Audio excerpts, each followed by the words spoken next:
В Коми участились случаи хищения денег с банковских карт. Только за неделю в полицию обратились 15 жителей с заявлением о неправомерном списании наличности с их электронных кошельков. Сумма похищенных средств со счетов жителей республики составила от 1,5 до 20 тысяч рублей. Антон Булаев узнал, как можно защитить себя от посягательств интернет-мошенников. Банковская карта сегодня – привычное платежное средство для каждого человека. На нее перечисляется заработная плата, стипендия, пенсия или социальные выплаты.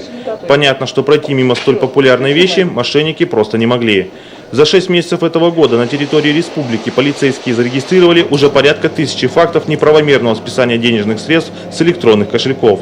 Потерпевшими чаще всего становятся владельцы мобильных телефонов с операционной системой Android и полной версией услуги «Мобильный банк».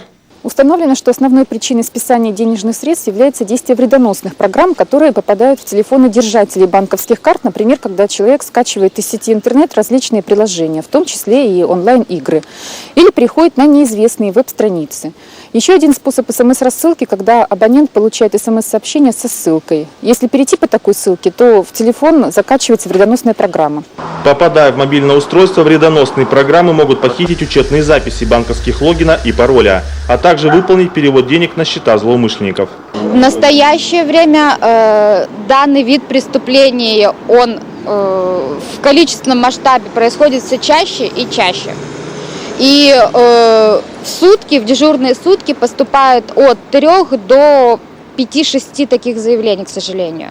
Несмотря на то, что все всюду об этом говорят.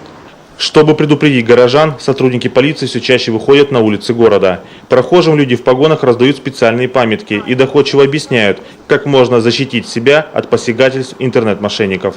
Каким образом вы можете себе обезопасить свою банковскую карту? Не показывать никому данные свои. То есть реквизиты банковской карты, да? Вот, хорошо. А скажите, пожалуйста, а мобильное устройство, допустим, у вас защищено антивирусной программой? Ну, нет, не защищено. Нет. Вот мы даем памятку как раз. Открываете ли вы, допустим, СМС-сообщения, ММС-сообщения от неизвестных, незнакомых вам номеров? А вот почему? Я не считаю, что чужие, посторонние люди могут посылать мне ММС, которые меня заинтересуют. Как вы считаете, можно обезопасить себя от данного деяния, чтобы ваши деньги не ушли на счет злоумышленников? Пользоваться сберкнижками. Чтобы уберечься от вирусов, стражи порядка советуют использовать на смартфонах только лицензионные антивирусные программы. Также можно отключить мобильный банк или использовать его на телефонах без системы Android.